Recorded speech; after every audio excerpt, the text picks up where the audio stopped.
ओम नमो भगवते वासुदेवाय। ओम नमो भगवते वासुदेवाय। ओम नमो भगवते वासुदेवाय। यः स्वानुभावम् अखिलं श्रुतिसारमेकम् आध्यात्मदीपम् अतितीर्षितां तमोऽन्धम् संसारिणां करुणयः पुराणगुह्यम् तं व्याससूनम् उपयामि गुरुं मुनीनां। नारायणं नमस्कृत्य नरं चैव नरोत्तमं देवीं सरस्वतीं व्यासं ततो जयमुदीरये। श्रवणतां स्वखता कृष्ण पुण्यश्रवणकीर्तिनः हृदयन्तस्तो हि अभद्राणि विदुनोति सुहृदसताम्। नष्टप्रायेषु भद्रेषु नित्यं भागवत सेवया भगवती उत्तम श्लोके भक्तिर्भवति नैष्टिकी। समता श्रद्धया नित्यं गृणतश्च स्वचेष्टितं कालेन नातिदीर्घेण भगवान् विशते हृदि। कृष्णाय वासुदेवाय देवकी नंदनाय च नंदगोपकुमाराय गोविंदाय नमो नमः। जय श्री कृष्ण चैतन्य प्रभु नित्यानंद श्री अद्वैत गदाधर श्रीवासादि गौर भक्त वृंद। हरे कृष्णा कृष्णा कृष्णा हरे हरे हरे राम राम राम हरे हरे। हरे कृष्णा कृष्णा कृष्णा हरे हरे हरे राम राम राम हरे हरे। हरे कृष्णा कृष्णा कृष्णा हरे हरे हरे राम राम हरे हरे। हरे कृष्ण। सभी भक्तों का स्वागत है प्रातःकालीन श्रीमद् भागवतम के सत्र में। हरे कृष्णा प्रभु जी, दंडवत प्रणाम। नाम हरे कृष्ण। हरे कृष्णा तो प्रभु जी, दंडवत प्रणाम। कृपया सभी अपना म्यूट में ही रखें क्योंकि ये बड़ा डिस्टरबेंस हो जाता है जो चालू करता है तो। ठीक है। हम अभी जो है एट प्रेजेंट 18वें अध्याय में हैं, जिसमें परीक्षित महाराज जो है, जिन्होंने कलयुग को प्राण दान दे दिए थे, बचा लिए थे, उसको मृत्यु नहीं की थी, उसको मारा नहीं था। उसी में हमने कल जो श्लोक किया, कल कौन सा श्लोक किया था, किसी को याद है? परसों किया था हमने। चौथा नंबर पे प्रभु 5 जी। तक हुए प्रभु जी। 4 5। 4 और 5। 5। 4 और 5। नहीं नहीं प्रभु जी, 3 और 4 किए थे हमने। हाँ, 3 और 4 किए थे, राइट राइट। 3 और 4 किए। तो श्लोक तीन याद में है? कहते हैं, हाँ 3 में कहते हैं, तत्पश्चात अपने समस्त संगियों को छोड़कर राजा ने शिष्य रूप में श्रील व्यासदेव के पुत्र श्रील सुखदेव गोस्वामी की शरण ग्रहण की और इस प्रकार वे भगवान की वास्तविक स्थिति को समझ गए। तो इसमें श्लोक में बड़ा इंपॉर्टेंट लिखा था, विज्ञात अजित संस्थिति। उन्होंने क्या किया? कृष्ण के कार्यों को, कृष्ण को तत्व से समझ लिया था। किसने? परीक्षित महाराज। परीक्षित महाराज की इन शॉर्ट बता रहे थे हुआ क्या उनके साथ, है ना? क्या हुआ था? उन्होंने अंत काल में सब कुछ त्याग दिया था, पूरा राज्य, अपने संगियों को, अपने परिवार को, अपने सारे वैभव को, अपने राज्य के जो है सिंहासन को, सबको त्याग करके वो चले गए थे जंगलों में। और वहां पे उन्होंने सुखदेव गोस्वामी की शिष्यता ग्रहण करी थी और उनके थ्रू जो है ना, उन्होंने श्रीमद् भागवतम सुना और श्रीमद् भागवत को कृष्ण के तत्व का ज्ञान हो गया, है ना? ज्ञात अजीत संस्कृत। उनको विज्ञात, उनको ये नॉलेज हो गया कि कृष्ण कौन है ना? कृष्ण के जन्म और कर्म के बारे में वो जान पाए थे। तो ये बड़ा इम्पोर्टेंट है कि कृष्ण के जन्म कर्म को जानना। जो भी कृष्ण के जन्म और कर्म को जान जाता है वो दोबारा इस संसार में नहीं आता, वह इस जन्म मृत्यु के चक्र से बाहर हो जाता है। जन्म कर्म च मे दिव्यम एवं यो वेति तत्वतः त्यक्त्वा देहम पुनर्जन्म नेति ममिति सो अर्जुन। भगवान ने भगवत गीता में ऑलरेडी बताया। और जो भगवान को तत्व से जान जाएगा वो उन्हीं का स्मरण करेगा, और उन्हीं का स्मरण करेगा तो वो उनके धाम को जाएगा, है ना? तो यहाँ पे कह रहे हैं उन्होंने सुखदेव गोस्वामी की शिष्यता ग्रहण करी थी। उसके बाद कह रहे हैं, चौथे नंबर श्लोक में कहते हैं,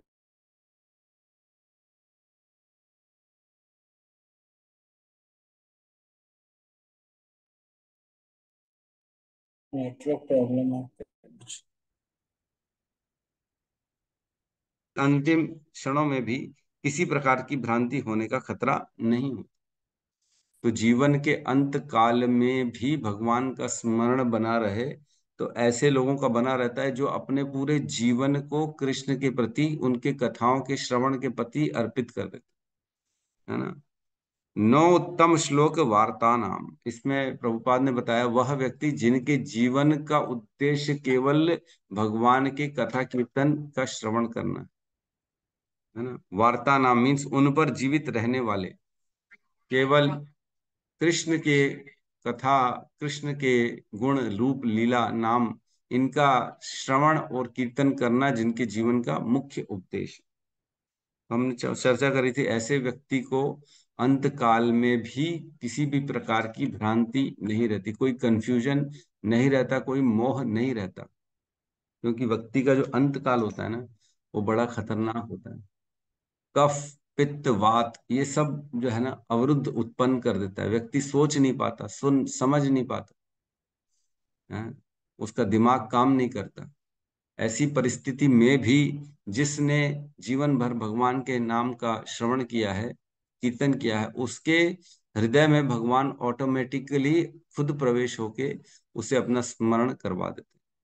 तो इस प्रकार उसका जो मृत्यु होता है वो सक्सेसफुल मृत्यु होती है। हमने कल चर्चा करी थी शनिवार को कि उनकी मृत्यु सक्सेसफुल कैसे होती है। ठीक है, तो आज हम श्लोक क्रमांक 5, 6, 7 को करेंगे। तो आज बहुत ही ज्यादा अच्छा श्लोक का याद किया हुआ है। Right right right. हाँ ठीक है, कल पूछेंगे हम आज नहीं पूछेंगे क्योंकि याद कर लिया है। एक दो दिन बाद मैं कभी भी सरप्राइज टेस्ट ले लूंगा फिर देखेंगे। ठीक है, 5 नंबर श्लोक।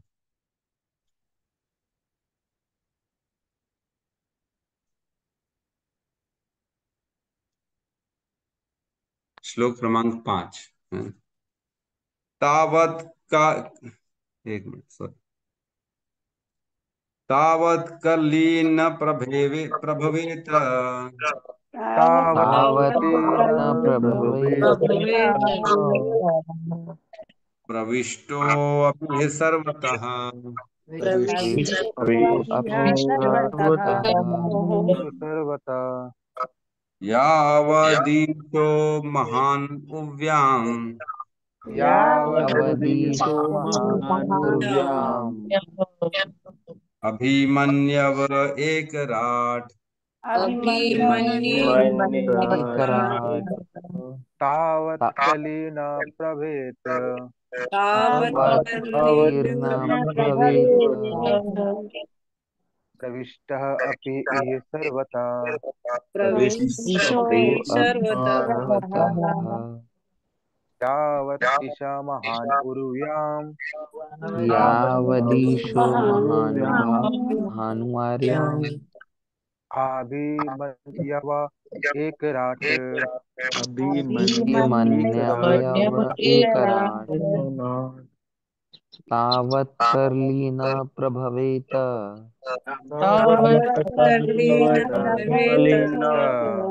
प्रविष्टो अपीह सर्वतः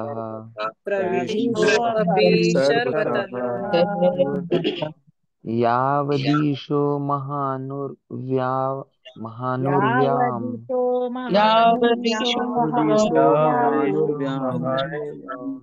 अभिमन्यव एकराट्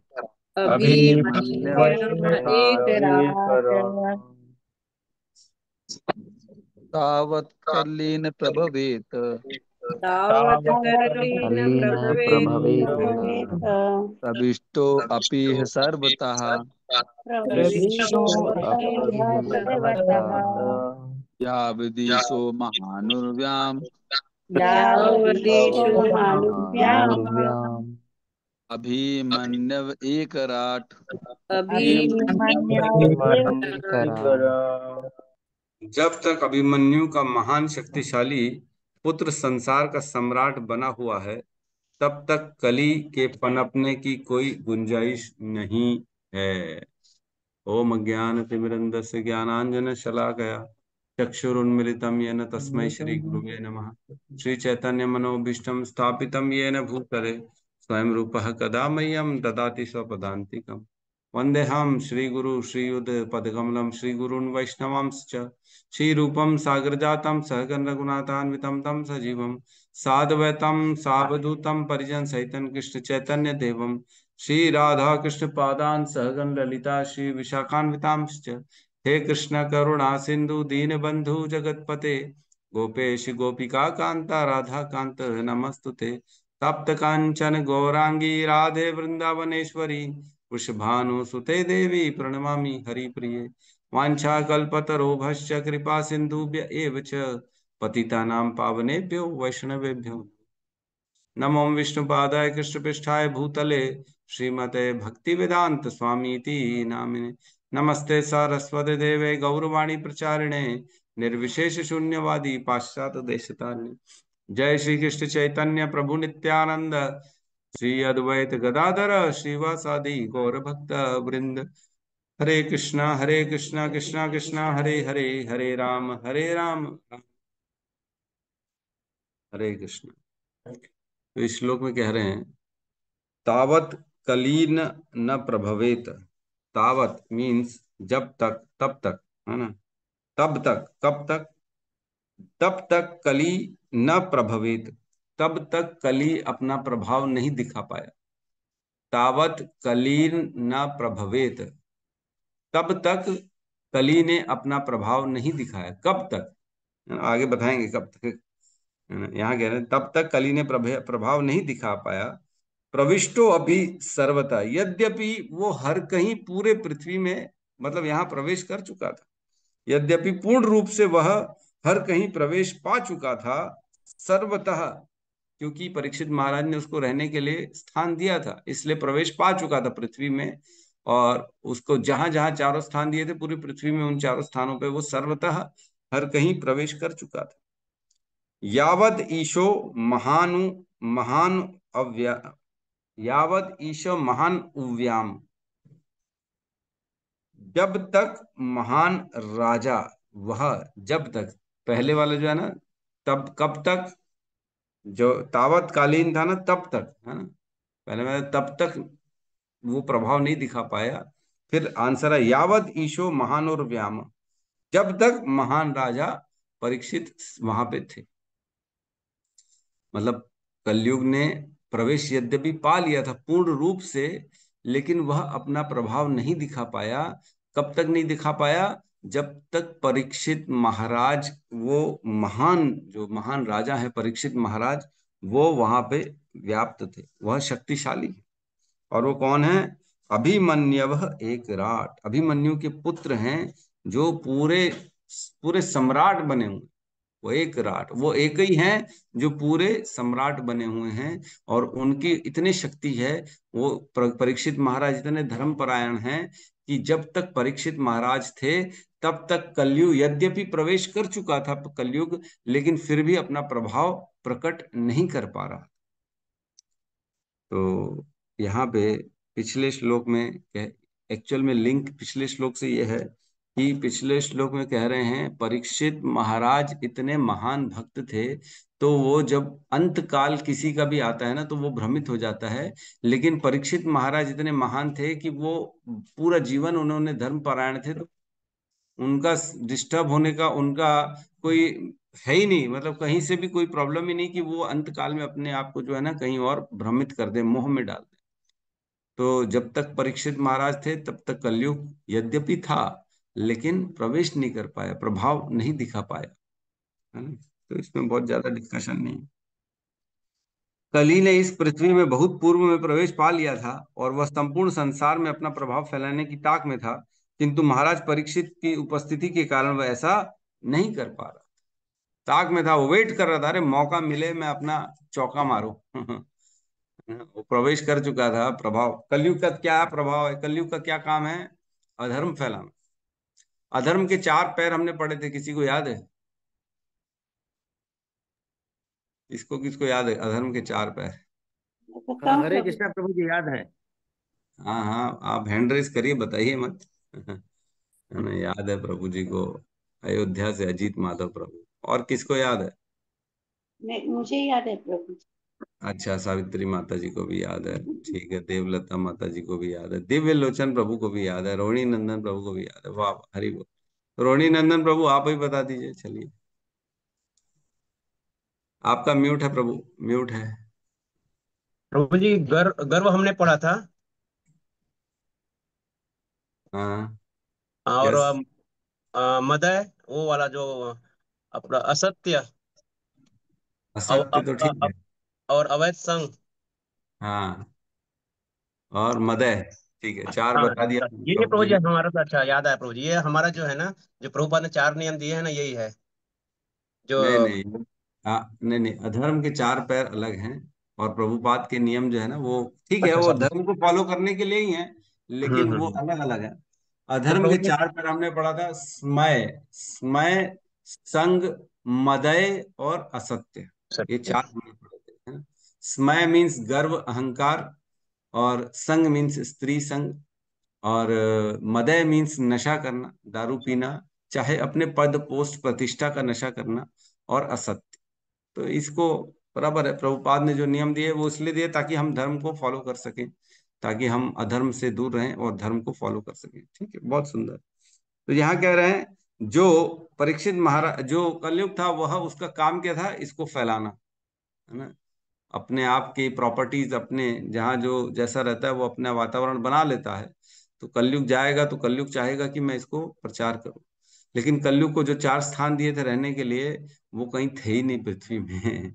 तो परीक्षित महाराज ने ऐसा व्यवस्था कर दी थी कि कलयुग को यद्यपि दे दिया था रहने के लिए, लेकिन कलयुग जो है अपना प्रचार नहीं कर पा रहा था, है ना। तो हम आगे प्रवेश करते हैं, बहुत इंपॉर्टेंट श्लोक आज आने वाला है। 7 नंबर श्लोक बहुत इंपॉर्टेंट है आज का, लेकिन अभी हम छठे नंबर श्लोक में प्रवेश कर रहे हैं। 6 नंबर श्लोक क्लियर है? जी प्रभु जी। यस्मिन् अहनि यर्हेव यस्मिन् अहनि यस्मिन्नहनिर्यह्वेव भगवान उत्सर्जगाम भगवान उत्सर्जगाम सर्जगाम तद एव तद एव इह अनुवृत्तोऽस्व तद एव इह अनुवृत्तसो तदेवानुवृत्तसो अधर्म प्रभवः कली। अधर्म धर्मप्रभवः प्रभवः कली यस्मिन् अहनि हरि एव यस्मिन्नहनिर्यह्वेव भगवान् उत्सर्जगाम भगवानुत्सर्जगाम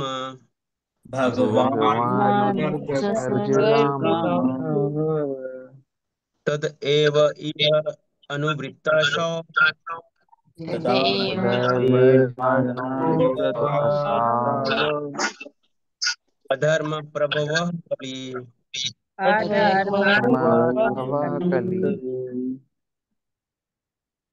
यस्मिन् यस्मिन् अहनि हरि एव भगवान उत्सर्जगाम भगवान् तदैवेहानुवृत्तो सा तदैव अधर्म प्रभवः कली। अधर्म अनुवाद। जिस दिन तथा जिस क्षण भगवान श्री कृष्ण ने इस पृथ्वी को छोड़ा, उसी समय समस्त अधार्मिक कृत्यों को बढ़ावा देने वाला कली इस संसार में आ गया, है ना। तो बर्थ डेट बता रहे हैं कलयुग की। कलयुग किस डेट में इस संसार में आया, है ना। तो बर्थ डेट कब है? जब कृष्ण का आविर्भाव हो गया, उस दिन जो है कलयुग का बर्थडे हुआ है यहाँ पे, उसी दिन कलयुग आया यहाँ पे इस पृथ्वी में, है ना। तो यस्मिन अहनि यर्हेव, यस्मिन अरहनी, यस्मिन अहनी, जिस दिन, यह यस्मिन मीन्स जिस दिन, है ना, जिसमिन, यस्मिन अहनी मीन्स जिस दिन, यर इव हेव मतलब जिस दिन, जिस क्षण, मतलब एक एक ऐसा बता रहे, ऐसा नहीं कि आज भगवान गए तो कल आया कलयुग, ऐसा नहीं, आज ही के दिन और उसी समय, जिस समय भगवान गए उसी समय, समय की भी बात चल रही, उसी क्षण, यर हिव मीन्स उसी क्षण क्या हुआ, भगवान उत्सर्ज गाम, भगवान जब पृथ्वी छोड़ के अपने धाम को चले गए थे, है ना, तो हम सब जानते हैं जो है, भगवान को जरा ने जब तीर मारा था, तो भगवान जब द्वारका में थे उस समय फिर उन्होंने यहाँ से अपनी लीलाओं का संवरण करके वो अपने धाम को चले गए थे, है ना, उसी समय। तो उस भगवान उत्सर्ज गाम, भगवान ने अपनी लीलाओं को जब छोड़ के, पृथ्वी छोड़ के जब चले गए थे, उसी समय, उसी क्षण में, तद एव हे अनुवृत्तो स्वाह, उसी समय उसका प्रवेश हो गया था। तद एव इह अनुवृत्तो स्वः, उसी समय निश्चित ही वो पीछे पीछे आ गया। कौन आ गया उसके पीछे पीछे? अधर्म प्रभव कली, जो कलयुग है, जो अधर्म का प्रभाव करने वाला है, जिसके कारण अधर्म बढ़ता है, ऐसे कलयुग का उसी समय, उसी क्षण प्रवेश हुआ जिस समय भगवान कृष्ण यह संसार छोड़ के गए। तो भगवान की मृत्यु नहीं होती है, भगवान प्रकट और अप्रकट होते हैं। जैसे सूर्य की मृत्यु नहीं होती है, शाम को रात को सूर्य अप्रकट हो जाता है, वैसे ही भगवान भी अप्रकट होते हैं, भगवान कभी भी मरते नहीं हैं। तो ऐसा नहीं सोचना कि भगवान मर गए, है ना। तो इसमें कह रहे हैं कि बहुत इंपॉर्टेंट तात्पर्य में प्रभुपाद ने लिखा है, श्री भगवान तथा उनके नाम यश गुण सभी अभिन्न है। मतलब भगवान और भगवान के नाम में हम जानते हैं कोई भेद नहीं है ना? कली काले नाम रूपे भगवान, है ना, कृष्ण भगवान जो है ना, कलयुग में केवल नाम के रूप में आ गए हैं। तो भगवान और उनके नाम में कोई भेद नहीं है, और जब तक भगवान हैं तब तक कलयुग प्रवेश नहीं कर पा रहा है ना। तो यह कह रहे हैं, तो श्री भगवान की उपस्थिति के कारण कली पृथ्वी की सीमा में प्रवेश नहीं कर पा रहा था। इसी प्रकार यदि श्री भगवान के पवित्र नाम गुण आदि के सतत कीर्तन का प्रबंध हो तो कली के प्रवेश के लिए जरा भी अवसर नहीं मिल पाएगा। तो जो व्यक्ति भगवान के नाम में सतत ऑलवेज लगा हुआ है, उनके गुण रूप लीला के श्रवण में लगा हुआ है, मतलब वो साक्षात भगवान का संग कर रहा है। और चूंकि भगवान का वो संग कर रहा है तो कली उस पे अपना प्रभाव नहीं डाल सकता, है ना, ये कहने का मतलब है। मतलब हम सुबह सुबह 1 घंटा भगवान का श्रवण कर रहे हैं, कथा कर रहे हैं, तो 1 घंटा हम कलयुग से दूर हैं। बधाई हो आप सब। और जो 16 नाम कर रहे 2-2 घंटा, 2.5-2.5 घंटा, तो उस समय भी वो कलयुग के प्रभाव से दूर। और जो 24 घंटे भगवान के स्मरण में हैं, वो 24 घंटे कलयुग से दूर है। कलयुग अपना प्रभाव नहीं डाल सकता। जो भी व्यक्ति भगवान की सर्विसेज में लगा हुआ है, चाहे वो नाम जप करे, चाहे नाम का श्रवण करे, कीर्तन करे, चाहे कथा लीला का श्रवण करे, है ना, किसी भी तरह से अगर एसोसिएशन हो रहा है भगवान के नामों का, भगवान के यश का, तो उस समय कलयुग अपना प्रभाव नहीं डाल सकता। तो ये बड़ा इंपॉर्टेंट है ना। हमने एक श्लोक पढ़ा भी था पहले, 1.3.43, उसमें कह रहे थे, कृष्ण स्वधाम उपगते धर्म ज्ञान आदि भी सह कलौ नष्ट दृशामेश पूर्णार्को अधुनोदिते। मीन्स जब कृष्ण ने अपना धाम चले गए थे, कृष्ण स्वधाम उपगते, जब कृष्ण अपने धाम को चले गए थे, तब क्या हुआ था? तब धर्म ज्ञान आदि भी, धर्म और ज्ञान ये सब भी उनके साथ चला गया था। धर्म नहीं बचा था, क्योंकि कृष्ण आते हैं तभी धर्म का जो है वो स्थापना करके जाते हैं। तब क्या, किसने फिर शरण कर थी? कलो नष्ट दृशामेश पूर्णार्को अधुनोदित। मीन्स यह श्रीमद् भागवतम पुराण जो है ना, उसके बाद ही प्रकट हुआ था, और ये सूर्य के समान तेजस्वी है। और धर्म ज्ञान आदि जो हैं वो सब कृष्ण के साथ जा चुके थे, लेकिन जिन मनुष्यों ने कलयुग में अज्ञान के गहन अंधकार के कारण अपनी दृष्टि खो दी, उन्हें इस पुराण से प्रकाश प्राप्त होता है। तो जिसने भगवान के जाने के बाद, क्योंकि भगवान थे तब तो धर्म था, जैसे ही भगवान गए तो धर्म चला गया था, और कलयुग उसी समय प्रवेश कर गया था। तब श्रीमद् भागवतम पुराण का उत्पन्न हुआ था, बर्थडे तब उत्पन्न हुए थे श्रीमद् भागवतम पुराण। उस समय मतलब वो आए थे सबके सामने, और सूर्य के समान वो प्रकाशित थे। और जो भी पुराण का इनका श्रीमद् भागवतम की शरण ग्रहण करता है, वह बेसिकली भगवान की शरण ग्रहण कर रहा है, और उसके जीवन में धर्म और सूर्य समान ज्ञान तेज सब प्रकट हो जाए, है ना। तो हमने पढ़ा था ये सब चीजें। तो यहाँ पे भी यही कह रहे हैं कि जिस क्षण उन्होंने गए उसी समय ये परिवर्तन आया। तो अब बहुत इंपॉर्टेंट श्लोक में हम प्रवेश करते हैं। 7 नंबर श्लोक। ये भी श्लोक सबको याद करना है। 7 नंबर श्लोक साथ में दोहराएंगे। नानु द्वेष्टि कलिम सम्राट, नानु नानु नानुद्वेष्टि द्वेष्टि कलि कलि सम्राट् सम्राट् सारंग इव सारभुक, सारंग सारंगीव एव सारभुक सारभूत कुशल्यान्याशु सिद्ध्यन्ति, कुशलान्यासु कुशलान्यासु सिद्ध्यन्ति सिद्ध्यन्ति नेतराणि कृतानि यत्, नेतराणि नेत्राणि कृतानि कृतानि यत् यत्। नानु द्वेष्टि नानुद्वेष्टि कलि सम्राट् नानुद्वेष्टि कलि कलि सम्राट सम्राट् सारंग इव सारभूत सारंग एव सारभूत कुशलान्याशु सिद्धयन्ति कुशलान्यासु सिद्ध्यन्ति नेतराणि कृतानि यत्। नेतराणि कृतानि यत् नानुद्वेष्टि कलि सम्राट। नानुद्वेष्टि द्वेष्टि कलि सम्राट् सम्राट् बोलिए प्रभु, आप बोलिए।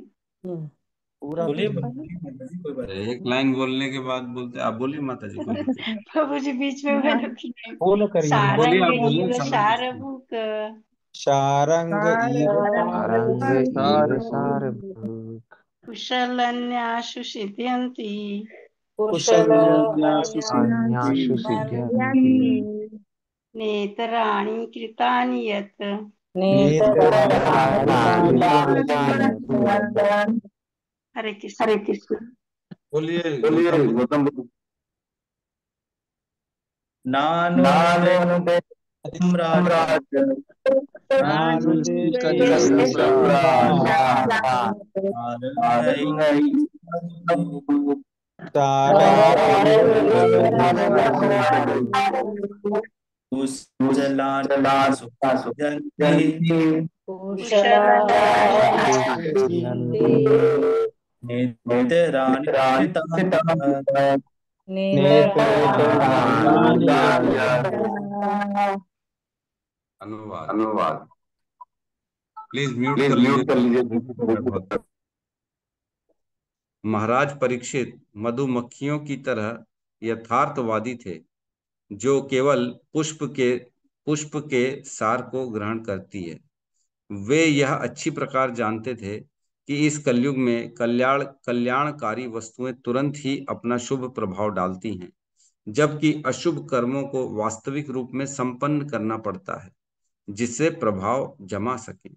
अतएव उन्होंने कभी भी कली से ईर्ष्या नहीं की। बहुत इंपॉर्टेंट श्लोक है ये बेसिकली फंडामेंटल है, ये बताने के लिए कि शुभ कार्य जो भगवान की भक्ति होती है वो केवल मतलब कितनी आसान है कलयुग में। कलयुग को एक तो ना नहीं मारने का कारण भी इसी श्लोक में है ना, और कलयुग के गुणों का भी इसी श्लोक में वर्णन है कि कलयुग के क्या गुण है, और ये भी वर्णन है कि किस प्रकार आसानी से भगवान को प्राप्त किया जा सकता है। बहुत इंपॉर्टेंट श्लोक है। नानु द्वेष्टि कलिम सम्राट सारंग इव सारभुक कुशलान्यासु सिद्ध्यन्ति नेतराणि कृतानि यत्। है ना? नानु द्वेष्टि कलिम सम्राट, नानु द्वेष्टि कभी भी द्वेष नहीं किया, नानु द्वेष्टि, कभी भी उन्होंने, किन्होंने, राजा परीक्षित ने कभी भी कलयुग से द्वेष नहीं किया। नानु द्वेष्टि कलिम सम्राट, कलिम मतलब कलियुग, और सम्राट मीन्स परीक्षित महाराज। तो कभी भी द्वेष नहीं किया। अरे आप कहेंगे प्रभु वो तो खड़क लेके तैयार हो गए थे मारने के लिए। हाँ, मारने के लिए तैयार हो गए थे, लेकिन जैसे ही उनको कलयुग का उन्होंने सार ग्रहण किया ना, अगली लाइन में वही है, सारंग एव सारभुक। जब उन्होंने सारंग, सारंग एव सारभुक मीन्स जैसे मधुमक्खी के समान कि उन्होंने सारा सार को ग्रहण कर लिया परीक्षित महाराज। तो मधुमक्खी क्या करती है एक्चुअल में? मधुमक्खी कहीं पे भी नहीं बैठती। एक होती है मक्खी और एक होती है मधुमक्खी। मक्खी क्या होती है? वो चुन के हर कई गंदे स्थानों में बैठती है, और मधुमक्खी जो होती है वो चुन के केवल एक ही अच्छे स्थान में जाके बैठती है। मधुमक्खी फूल का रस चुराने के लिए फूल में बैठती है, एग्जैक्ट फूल के अंदर, और कहीं नहीं बैठती मधुमक्खी। और वो भी ऐसा रस निकाल लेती है जो कोई और निकाल ही नहीं सकता। किसी भी साइंस में किसी भी इंजीनियर को इतना दिमाग नहीं है कि फूलों से मैं हनी को निकाल सकूं, आज तक कोई निकाल नहीं सका है। केवल मधुमक्खी में वो जो है शक्ति होती है, वो खींच के केवल मधु को निकालती है मधुमक्खी। किसी में ताकत नहीं है ना। अगर हम फूल दे दें और साइंस इंजीनियरों को दे दें कि इसमें से आप हनी बना दो, तो कभी नहीं बना पाएगा वो, क्योंकि उसको इतना शक्ति नहीं है उसमें। लेकिन मधुमक्खी में इतनी शक्ति होती है कि वो चीज जो किसी को दिख नहीं रही है, किसी को पता नहीं है, वह चीज उसमें से निकाल लेती है फूलों में से। यद्यपि पौधे में पत्ते भी होते हैं, डंडियां भी होती हैं, कांटे भी होते हैं, पत्तियां भी होती हैं, बहुत कुछ होता है, लेकिन मधुमक्खी केवल और केवल वहीं जाके बैठती है जहां से वो मधु को निकाल सके, और कहीं नहीं बैठती मधुमक्खी। और एक होती मक्खी जो जहां सबसे ज्यादा गंदा होगा वहीं जाके बैठेगी। और हर कहीं जाएगी, गंदे स्थान में बैठेगी, फिर हर कहीं जा जाके बैठेगी, और इस प्रकार गंदगी फैलाएगी। तो दो प्रकार के लोग होते हैं। एक वो होता है मक्खी के समान, जो जहाँ अवगुण होते हैं केवल वही देखता है, वहीं जाके बैठता है, गॉसिपिंग करेगा, फालतू की बातें करेगा, इसकी बुराई उसकी बुराई करेगा, फिर वो बुराई उठा के दूसरी जगह जाएगा लेके, फिर वहां जाके करेगा, फिर यहाँ करेगा। सभी प्रकार के जो है ना वो अवगुण होते हैं उसमें, और वो अवगुणों का प्रदर्शन करता है अपना। और एक ऐसा व्यक्ति होता है जो जितना भी किसी में अवगुण हो, लेकिन वो गुणों का दर्शन करता है। यद्यपि किसी व्यक्ति में 50 अवगुण हैं, लेकिन अगर एक गुण है तो वह गुण को देखेगा, अरे बाप रे कितना बड़ा गुण है इसके अंदर। तो यहाँ पे कह रहे हैं परीक्षित महाराज क्या हैं? सारंग इव सारभुक, वो मधुमक्खी के समान केवल सार को ग्रहण करने वाले व्यक्ति हैं। तो उन्होंने क्या किया है? उन्होंने कलयुग के, यद्यपि महान अनेक अनेक अवगुण है कलयुग के, लेकिन कलयुग के गुणों को उन्होंने ग्रहण किया, सार को ग्रहण किया कलयुग के। तो हम चर्चा करेंगे क्या गुण है ना। तो कुशल कुशल्यान्याशु सिद्ध्यंती, कुशलानी आशु सिद्ध्यंती मीन्स, कुशलानी मीन्स शुभ वस्तुएं जो होती हैं, आशु मीन्स शीघ्र प्राप्त होती हैं। शीघ्र, जो भी अच्छे कार्य होते हैं, जो भी शुभ कार्य होते हैं, उसके फल अति शीघ्र, सिद्ध्यंती मीन्स प्रकाशित हो जाते हैं, दिखते हैं, मिलना चालू हो जाते हैं। रिजल्ट जो है तुरंत मिलना, जो है ना इमीडिएटली रिजल्ट मिलना चालू हो जाता है शुभ कार्यों का। कुशल्यान्याशु सिद्ध्यंती, है ना, शुभ कार्य शीघ्र सिद्ध हो जाते हैं। और कह रहे हैं नेत्राणी कृतानियत, और जो अशुभ कार्य हैं उनको करना पड़ता है। नेत्राणी कृतानियत, नेत्राणी मीन्स न इत्राणी, जो बाकी अशुभ कार्य हैं, कृतानियत उनको करना पड़ता है, तब जाके उनके फल मिलेंगे। तो बहुत इंपॉर्टेंट श्लोक है, इसमें कह रहे हैं परीक्षित महाराज ने यह देख लिया था कि कलयुग में क्या गुण है, उसका सार ग्रहण कर लिया था। और कलयुग का क्या गुण है कि उसमें जो अच्छे कार्य हैं उनको केवल संकल्प मात्र से हृदय में अगर हमने सोच लिया तो भी उसके फल मिल जाते हैं, और जो अशुभ कार्य होता है उनको शरीर से करना पड़ता है। अशुभ कार्य सोचने से नहीं मिलेगा। अच्छे कार्य सोचेंगे तो केवल मिल जाएगा, उसका फल मिल जाएगा। मतलब अगर किसी ने आज सोच लिया कि मैं श्रीमद् भागवतम की 7 दिवसीय कथा कराने का संकल्प लेता हूं, मैं आज कभी ना कभी 7 दिन भगवान की भागवत कथा का कार्यक्रम कराऊंगा, ऐसा संकल्प ले लेगा मात्र, तो उसको पूरे भागवतम कथा कराने का फल मिल जाएगा आज। है कि नहीं? कितना अच्छा, कितना शॉर्ट है। संकल्प ले ले, किया नहीं यद्यपि, फिर भी उसको उसका फल मिल जाता। तो हम को संकल्प लेने में कोई प्रॉब्लम है नहीं, है ना? तो सब आज संकल्प लीजिए मिलके कि आज आज से मैं रोज 64 माला करने का संकल्प लेता हूं, पूरा आज जीवन मैं आज से 64 माला करूंगा। संकल्प ले लीजिए, क्या बुराई है? कम से कम संकल्प तो है। संकल्प का फल तो मिल जाए, 64 वाला आज जीवन करने का संकल्प मिल जाए, है ना?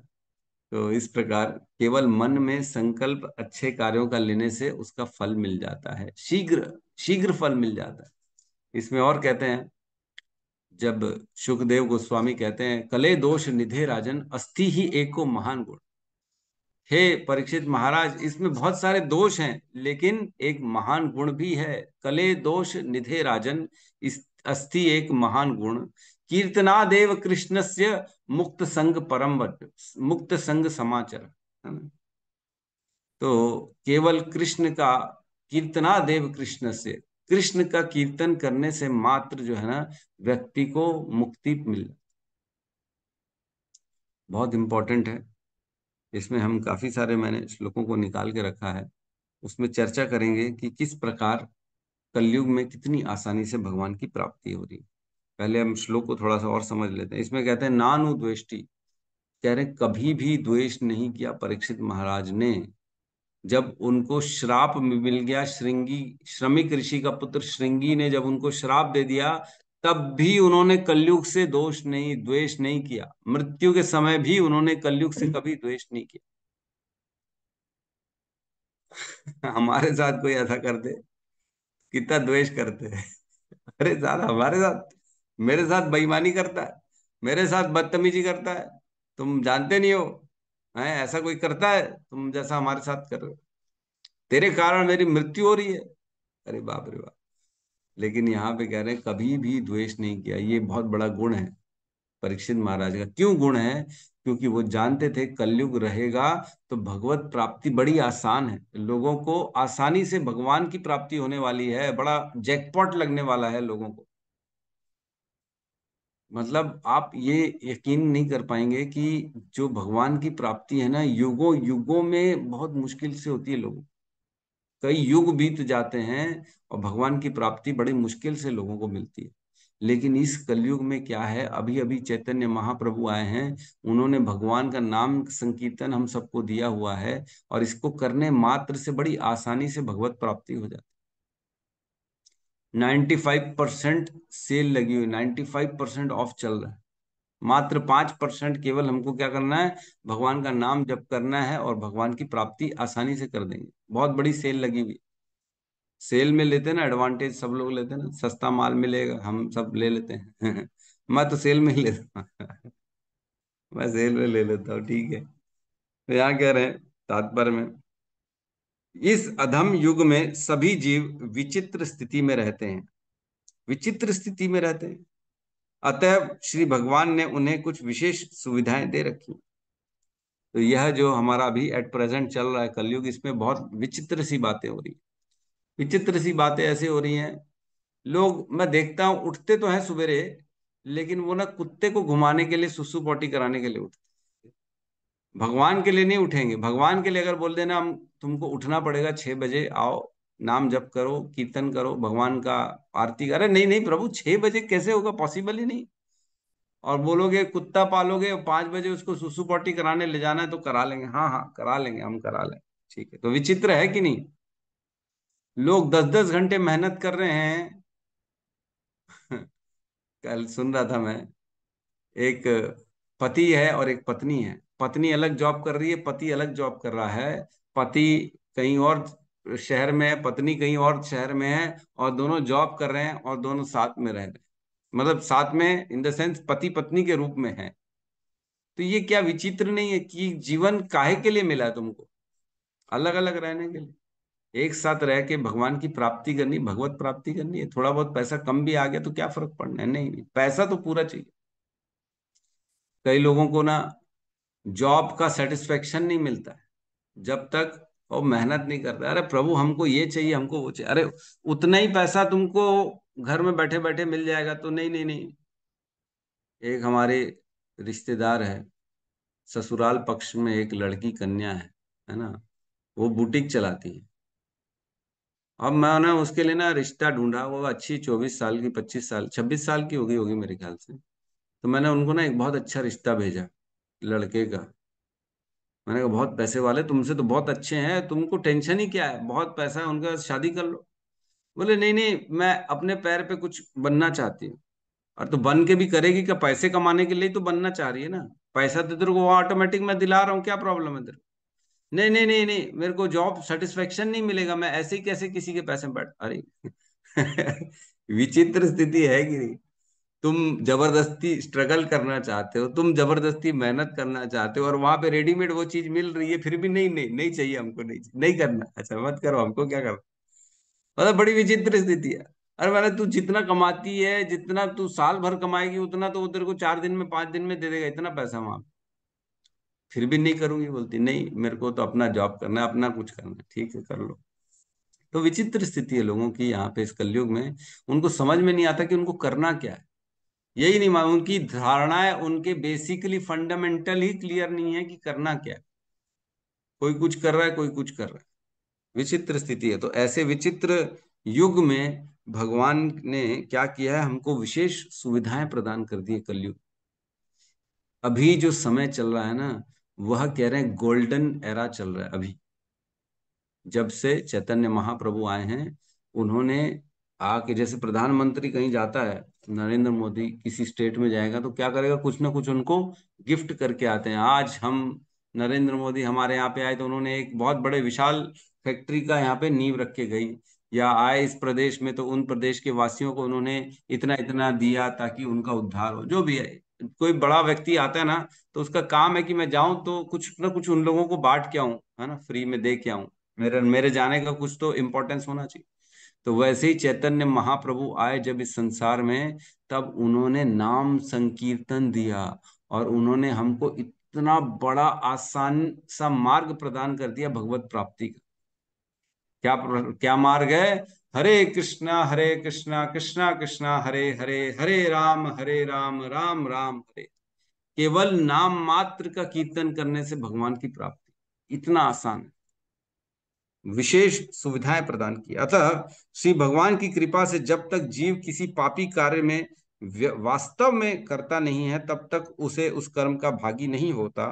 अन्य युगों में पापी कर्म का विचार करने से ही मनुष्य कर्म फल का भागी बन जाता था। कितना इंपॉर्टेंट, सोचो, पाप का विचार करने से ही मात्र अगर पाप का फल मिलना चालू हो जाए तो क्या होगा? फिर तो सब सोच लो अपने अंदर हृदय में कितने सुविचार आते हैं सबको, आते हैं कि नहीं आते? सोचो केवल विचार का अगर हमको फल मिल जाता तो क्या हाल होता है, सब नर्क में पड़े रहते हैं। क्योंकि मन तो कंट्रोल में होता ही नहीं, ऐसे गंदे गंदे, ऐसे विचार, महान महान विचार आते हैं जिसकी कोई सीमा नहीं है। कोई है ऐसा जो अपने विचारों को भी कंट्रोल कर सके? कल ही एक अनजान का फोन आया, मैं तो नहीं जानता हूँ, किसी का फोन आया मेरे पास, मुंबई से फोन आया था शायद। बोलते प्रभु, सीधा काम की बात, बोले Prabhu I want to ask one question. मैंने कहा यस आस्क प्लीज। बोले मेरे अंदर ना बहुत सारे ऐसे विचार आ रहे हैं, क्या करना चाहिए, बड़े खराब विचार आ रहे हैं, उसको मैं कंट्रोल करूं कि आने दूं? मैंने कहा आप अगर माला कर रहे हैं तो आने दो, कोई दिक्कत नहीं। अगर आप भक्ति में नहीं है, माला नहीं कर रहे हैं, तो कोशिश करो अपने आप का विचारों को डाइवर्ट करने की, क्योंकि विचार तो हमेशा आएंगे ही आएंगे। भक्त का काम है कि विचारों को भगवान के प्रति डाइवर्ट करने का काम होता है। तो उसने थोड़ी देर बात करी कुल मिला के, तो कहने का मतलब यह है कि विचारों पर कंट्रोल नहीं होता लोगों का, और विचार तो आते ही हैं। और अगर खराब विचार किसी के ऊपर आ रहे हैं तो अन्य युगों में उसका पूरा पाप का फल मिलता था। ये मानो कि आपने वह काम कर दिया। इतनी बड़ी बात है प्रभु। हम तो, और इस युग में क्या है, वह पाप को करना पड़ेगा तभी उसका फल मिलेगा, गंदे विचारों का फल नहीं है। लेकिन इसके विपरीत अगर अच्छा कुछ आध्यात्मिक हमने संकल्प कर लिया मात्र, तो संकल्प करने मात्र से उसका फल मिल जाता है। तो इस लाभ के लिए आगे, अच्छा इसमें आगे कहते हैं, इसके विपरीत इस युग में जीव को शुभ कार्य की चिंतन मात्र से ही उसका फल प्राप्त हो जाता है। मात्र सोचेगा तो आसानी से उसको फल प्राप्त हो जाएगा। और कह रहे हैं इस लाभ के कारण कभी कभी बड़े बड़े मुनि कलयुग की जय मानते हैं, मनाते हैं। वेदों में भी कहा गया है कि श्री भगवान की लीलाओं की चर्चा से मनुष्य कलयुग की सभी बुराइयों से छुटकारा पा सकता है। कलयुग में रहेंगे हम, लेकिन कलयुग से अनअफेक्टेड रहेंगे अगर हम कृष्ण की लीलाओं में अपने समय को देते हैं, कृष्ण की चर्चाओं में अपने आप को लगाते हैं। तो मैं कुछ ना पुराणों से, कुछ उपनिषदों से मैंने श्लोकों को निकाला है जिसमें कलयुग के गुणों का वर्णन है। तो एक ब्रह्म पुराण में श्लोक आता है, मैं केवल अनुवाद को बता रहा हूं। उसमें कह रहे हैं, हे ब्राह्मणों, कलयुग धन्य है जहां थोड़े ही क्लेश से महान फल की प्राप्ति होती है, तथा स्त्री और शूद्र भी धन्य है। इसके सिवा भी और भी सुनो, सतयुग में 10 वर्ष तक तपस्या, ब्रह्मचर्य और जप आदि की अनुष्ठान करने से जो फल मिलता है, वह त्रेता में 1 वर्ष, द्वापर में 1 मास तथा कलयुग में 1 दिन रात के ही अनुष्ठान से मिल जाता है। तो जो फल सतयुग में 10 वर्ष तक तपस्या करने से मिलता है, वही सेम फल 1 दिन में मिल जाएगा कलयुग में, अगर भगवान का नाम का जप करेंगे तो। बहुत बड़ी बात है ना। और क्या, इसलिए मैंने कलयुग को श्रेष्ठ बताया। सतयुग में ध्यान, त्रेता में यज्ञों द्वारा यजन और द्वापर में पूजन करने से मनुष्य जिस फल को पाता है, वही कलयुग में केशव का नाम कीर्तन करने मात्र से मिल जाता है। इस कलयुग में थोड़े से परिश्रम से ही मनुष्य को महान धर्म की प्राप्ति हो जाती है, इसलिए मैं कलयुग से अधिक संतुष्ट हूं। तो ये ऋषियों का संवाद, व्यास देव और ऋषियों का संवाद चल रहा है, जिसमें व्यास देव ऋषियों को बताते हैं कि कलयुग के गुण इतने महान महान गुण हैं, इसलिए मैं कलयुग से संतुष्ट हूं। चिंता मत करो, मैं द्वेष नहीं कर रहा हूं कलयुग। और क्या कह रहे हैं, स्कंद पुराण का श्लोक है, उसका अनुवाद पढ़ रहा हूं। हे राजन, उनका कथन था कि सतयुग में 1 वर्ष पर्यंत किए गए जिस कार्य से भगवान विष्णु प्रसन्न होते हैं, त्रेता में 1 मास से वही कार्य करने से, तथा द्वापर में 1 पक्ष वही कार्य करने से विष्णु संतुष्ट होते हैं। लेकिन कली काल में मात्र विष्णु स्मरण से उन सब से भी 10 गुना फल मिलता है। मात्र स्मरण करना है कलयुग में, है करना भी नहीं कार्य, मात्र स्मरण करना है, इसलिए और फल मिल जाता है उसका। कली काल में किया गया अल्प पुण्य भी तब करोड़ों गुना फल प्रदान कर देता है, जब कलयुग में मात्र भगवान का स्मरण कर। और कहते हैं, जिसके हृदय में, ये श्लोक है गरुड़ पुराण का, उसमें कहते हैं, जिसके हृदय में भगवान गोविंद विद्यमान है, उसके लिए कलयुग भी सतयुग ही है। इसके विपरीत जिसके हृदय में अच्युत भगवान गोविंद का वास नहीं है, उसके लिए तो सतयुग भी कलयुग ही है। मतलब आप अपने विचारों से, आप अपने कर्मों से अपने आसपास की स्थिति को बदल सकते हैं। आप सतयुग में हैं कि अपना कलयुग में हैं, ये डिपेंड करता है कि आप क्या कार्य कर। तो ये गरुड़ पुराण अध्याय 230 श्लोक क्रमांक 23-24 में ये कहा गया है, वर्णन है ना।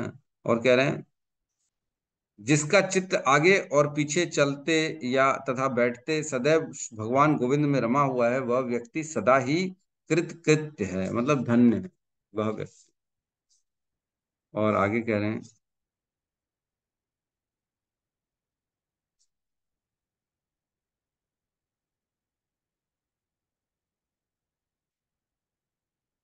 और तो खैर नहीं, यही मेन है जो मैंने आपको बताया। तो इसमें हमें कलयुग में केवल भगवान का नाम स्मरण करने से अनेकों अनेकों फल मिलते हैं। तो एक और श्लोक आता है जिसमें हमने पढ़ा है, जिसमें कहते हैं कि भगवान की जो 8 प्रकार, भगवान 8 तरह से सेवाएं स्वीकार करते हैं, जिसमें कहते हैं श्लोक में, शैली दारुमयी लोही, लेप्या लेख्या च सैकती, मनोमयी मणिमयी, प्रतिमा अष्टविधा स्मृता। ये मेरे सुखदेव गोस्वामी बताते परीक्षित को कि भगवान इन 8 विग्रहों से सेवा स्वीकार करते हैं। कौन से हैं? शैली, शैली मीन्स जो पत्थर की है, दारूमयी मीन्स लकड़ी की है, लोही मीन्स मेटल की है, लेप्या मीन्स जो लेपन से जैसे करते हैं ना अपन, लीप के लेप्या, लेख्या मीन्स स्केच बनाना, पेन से प्रिंट करना, फोटो पे बनाना या पेपर्स में बनाना। सैकती, सैक मीन्स रेती की, है ना, रेती की प्रतिमा भी बना के भगवान, उसको भी हम जो है सेवा करेंगे तो भगवान स्वीकार कर लेंगे। और कहते हैं मनोमयी मणिमयी। मनोमयी मीन्स मन में अगर हमने भगवान की कोई प्रतिमा स्थापित कर दी और मन में हमने उनका सेवा कर दी तो भी भगवान हमारी सेवा स्वीकार कर ले, है ना। और मणि मीन्स मणियों की, रतन जड़ियों जैसे डायमंड की, इसकी, वो मणियों की भगवान की अगर प्रतिमा बना दी तो ये 8 प्रकार से भगवान अपनी सेवा स्वीकार करते हैं, जिसमें एक है मनोमयी। मनोमयी मीन्स भगवान की प्रतिमा मन में ही हमको बनानी है, और मन ही मन अगर हमने उनको दिया अगरबत्ती कर दी तो भगवान उसमें भी स्वीकार करते हैं। मनोमयी भगवान को वास्तविकता और मानसिक चिंतन से, दोनों से समान फल मिल जाता है सेवा करने से। तो अगर भगवान को मन में हमने धारण किया है और मन ही मन हम उनकी रोज सेवा कर रहे हैं तो ये माना जाएगा कि आप वास्तविक में सेवा कर रहे हैं। एक बार क्या हुआ, एक व्यक्ति जो है, लाला था, लाला वो धंधा करता था, बढ़िया व्यापार करता था, ठीक ठाक आदमी था, लेकिन पूरा जीवन उसने अच्छा व्यापार किया, पैसा कमाया। लेकिन हमारे जैसा आदमी कोई, है ना, कोई गौतम बुद्ध जैसा प्रभु उसके पास चला गया और बोला कि तुम माला करो, माला साथ में करना चाहिए। तो उसका हृदय परिवर्तन हुआ, बोले हाँ ठीक बोल रहे हो, अब मैं जो है ना कल से माला करता हूँ। तो उसने क्या किया, अपने नौकर को माला लेने के लिए इस्कॉन भेज दिया, रायपुर इस्कॉन टेम्पल। बोले जाओ मेरे लिए बीड बैग और माला लेके आओ, मैं कल से ये संकल्प लेता हूँ कि रोज मैं 16 माला करूंगा। और जब उसका नौकर गया लेने, माला लेने, और रास्ते में ही जो है वो पहुंचा ही था, माला लेके वापस भी नहीं आया था, और उस लाला का हार्ट अटैक होके उसकी मृत्यु हो गई। तो जब उसकी मृत्यु हो गई तो उसको जो है नर्क आदि से बचा लिया गया, उसका उद्धार हो गया, और उसको जो है ना भगवान की प्राप्ति हो गई। क्यों? क्योंकि उसने संकल्प लिया था 16 माला करूंगा। किया नहीं था उसने, उसने अभी तक स्टार्ट करी नहीं थी, लेकिन उसने संकल्प किया था कि मैं 16 माला करूंगा रोज। तो इसलिए उसको 16 माला रोज करने का फल तुरंत ही मिल गया। क्यों? क्योंकि वह कलयुग है। कलयुग में ये बड़ी आसानी से मात्र संकल्प करने से हमको प्राप्त हो जाता है। तो हम सब बहुत सौभाग्यशाली हैं जो कलयुग में हमको इसी समय भगवान का, देखो संजोग, देखो प्रभुपाद चैतन्य महाप्रभु, इतना बड़ा इस्कॉन, इतना आसानी से यूट्यूब जूम के माध्यम से भगवान का श्रवण करना, कितने बेनिफिट्स हैं, है कि नहीं। घर बैठे बैठे हमको संग करने का मौका मिल रहा है वैष्णवों के साथ। घर बैठे बैठे श्रीमद् भागवतम हमारे यहाँ प्रकाशित हो रही है सबके यहाँ। कहीं किसी को जाने की जरूरत नहीं, मंदिरों में जा नहीं रहे, कहीं किसी अनुष्ठानों में नहीं जा रहे, कहीं जाके तपस्या कर रहे हैं, धूपों में बारिश में निकल रहे हैं, परेशान हो रहे हैं कथा सुनने के लिए, ऐसा तो नहीं है। पहले तो ऐसा होता था ना, पहले ये सब यूट्यूब कहाँ था, आपको जाना पड़ता था, कथा होती थी तो पूरे गांव लोग बेचारे अपना घर बार छोड़ के आते थे कथा सुनने के लिए, कि श्रीमद् भागवतम के कथावाचक, इतने बड़े कथावाचक आए हैं तो हम सुन लें। बाद में कब सुनने को मिलेगा, कोई रिकॉर्डिंग्स तो होती नहीं थी उस समय, पहले की बात है। लेकिन आज की डेट में कितना आसान है, सबकी रिकॉर्डिंग पड़ी हुई है, आपको जब समय मिले, जिस समय कंफर्टेबल हो उस समय खोलो और उस समय उसको सुन लो। तो ये कलयुग का बहुत बड़ा बेनिफिट है, इसलिए परीक्षित महाराज ने कभी भी उससे द्वेष नहीं किया, क्योंकि बहुत आसान हो जाएगा भगवान की प्राप्ति, केवल नाम का श्रवण करना है और भगवान की प्राप्ति इजीली इजीली अवेलेबल है। तो कलयुग से द्वेष नहीं करना है, जैसे हमने परीक्षित महाराज ने हमको सिखाया है, क्योंकि कलयुग में एक महान गुण है जो अन्य किसी युग में नहीं है। किसी भी युग में, सतयुग में, द्वापर में, त्रेता में, तीनों में केवल खराब चिंतन करने से हमको नरक आदि भेज दिया जाता है। तो हम सब जानते हैं हमारा मन कितना पवित्र है और कितने विचार आते हैं, चीजें जब सामने आती हैं तो हम सब जानते हैं, बोलने की जरूरत ही नहीं। खुद अपने अंदर में खंगालेंगे तो पता पड़ जाएगा हम कितने साफ सुथरे हैं और हम कितने पवित्र हैं। तो हम उस पर नहीं जा रहे हैं, कहने का मतलब ये अपने आप को, लेकिन फिर भी भगवान ने डिस्काउंट दिया है, भगवत प्राप्ति चाहिए तो केवल संकल्प लें, तो अच्छा अच्छा संकल्प लें। सभी सभी मेरे को मैं विनती कर रहा हूँ सभी जो है माताओं से, प्रभुओं से, कि संकल्प लें, करें ना करें बात अलग है, भगवान के चरणों में फूल अर्पित करें, संकल्प लें केवल कि मैं सारा पूरा हमारे राज्य का, छत्तीसगढ़ शासन में जितने फूल होते हैं वो सारे के सारे आज मैं संकल्प करता हूँ कि हे राधा राज बिहारी आपके चरणों में मेरी तरफ से समर्पित। तो केवल संकल्प करने से सोचो इतना बड़ा फल मिल जाए। केवल संकल्प करेंगे कि हे भगवान मैं आपकी सेवा में सब कुछ अपना सर्वस्व दे रहा हूँ, मेरा शरीर, मेरा मन, मेरी बुद्धि, सब कुछ आपके चरणों में अर्पित है, ये मैं संकल्प ले रहा हूँ। फिर दे ना दे वो बात अलग है। तो इस प्रकार संकल्प लें, एकादशी का संकल्प लें, भगवान की प्रसन्नता के लिए संकल्प लें, भगवान के प्रचार के लिए संकल्प लें कि मैं संकल्प लेता हूँ हे भगवान मैं आजीवन आपके नाम और ज्ञान का प्रचार करूंगा। ठीक है, वो नहीं हो बात अलग है, लेकिन कम से कम संकल्प लें ताकि इस कलयुग का हम बेनिफिट उठा सकें। नॉलेज होगा तब हम बेनिफिट उठा पाएंगे, नॉलेज नहीं होगा तो बेनिफिट नहीं उठा पाएंगे। मालूम होता है, किसी को बोला जाता है ना प्रभु मैंने देखा नहीं है वो स्थान, मुझे लेके चलिए ना, आपने देखा हुआ है ना। यद्यपि है, जैसे हमारे अनिल प्रभु पूरे शहर में घूमते रहते हैं, तो कहीं किसी अच्छी ऐसी एकदम सीक्रेट जगह जाना है तो हमको इनको बोलना पड़ेगा प्रभु हमको लेके चलो ना, हमको नहीं मालूम है रास्ता। तो इनको मालूम है, ये हमको ले जा सकते हैं वहां पे, सस्ता सस्ता माल दिलवा सकते हैं, हमको मालूम नहीं है वो जगह स्थान। तो उसी प्रकार कलयुग में जो गुण है, सस्ता माल, सुंदर माल, अच्छा माल कहाँ मिलेगा ये कोई बताएगा तब हमको पता पड़ जाएगा, और जब हमको पता पड़ेगा तब हमको उसको उपयोग करके तुरंत उसको यूज करना। तो आज बताया जा रहा है कि केवल संकल्प करने से कलयुग में सारे फल मिल जाते हैं। तो संकल्प करें, यद्य हर कहीं जब जब जाएं, भगवान के मंदिर जाएं, जब भी विचार करें, शाम को सुबह तो कुछ ना कुछ ऐसा करें जिससे भगवान की सेवा हो जाए, मन ही मन में सेवा कर लें भगवान की, है ना। तो इससे उसका फल मिल जाएगा। तो ठीक है, अनिल प्रभु का हैंड रेज है, यस प्रभु पूछ सकते हैं प्रश्न। हरे कृष्णा हरे कृष्णा हरे कृष्णा हरे कृष्णा हरे हरे राम राम राम हरे राम राम हरे हरे हरे समस्त समस्त भक्त भक्त की की जय। जय जय सद्गुरु गुरु शील शील प्रभुपाद प्रभुपाद की की जय। जय गाय गौर गाय गौर ब्रह्मानंद हरि ब्रह्मानंद बोल। हरे हरे कृष्ण कृष्ण प्रभु जी दंडवत प्रणाम प्रभु जी प्रभु जी दंडवत प्रणाम कोटि कोटि धन्यवाद प्रभु जी कोटि कोटि धन्यवाद प्रणाम। प्रणाम।